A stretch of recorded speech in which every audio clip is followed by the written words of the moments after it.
Hello everyone, आज मैं class 10th chapter the human I and the colourful world से topic explain करूंगी how rainbow is formed.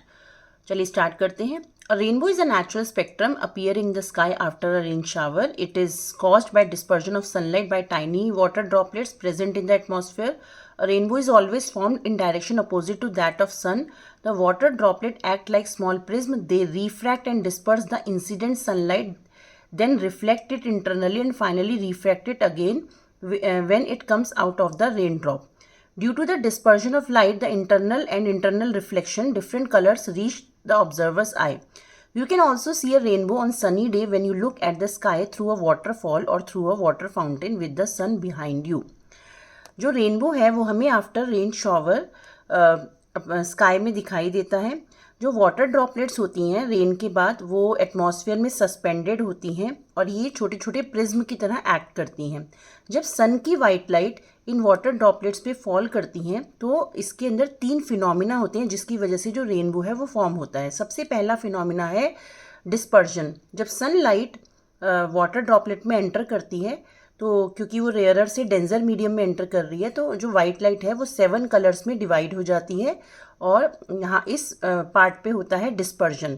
तो सबसे पहला फिनोमिना होता है डिस्पर्जन ऑफ वाइट लाइट और उसके बाद जब वो 7 कलर्स रेन ड्रॉप के दूसरे सरफेस पे फॉल करते हैं तो सेकेंड फिनोमिना होता है इंटरनल रिफ्लेक्शन। तो सेकेंड सरफेस पे ड्रॉप के इंटरनल रिफ्लेक्शन होता है और वो जो 7 कलर्स हैं वो इंटरनली रिफ्लेक्ट होते हैं दूसरे सरफेस से। उसके बाद जब ये 7 कलर्स रेन ड्रॉप से बाहर आते हैं तो फिर से फिनोमिना होता है रिफ्रैक्शन, क्योंकि जो 7 कलर्स हैं वो डेंजर से रेयरर मीडियम में आ रहे हैं तो मीडियम चेंज हो रहा है, इसलिए यहाँ पे रिफ्रैक्शन होता है। और जब वो 7 कलर्स रिफ्रैक्ट होके ड्रॉप से बाहर आते हैं और ऑब्जर्वर की आई में फॉल करते हैं तो वो ऑब्जर्वर उस रेनबो को देख पाता है।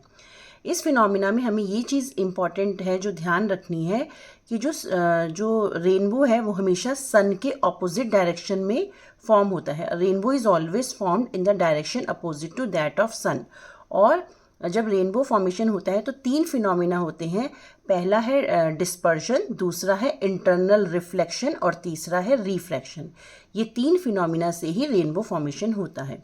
तो आई होप आपको मेरी एक्सप्लेनेशन समझ आई होगी। अगर आपको मेरी वीडियो अच्छी लगी हो तो प्लीज़ मेरे चैनल को सब्सक्राइब कीजिए। Thank you very much.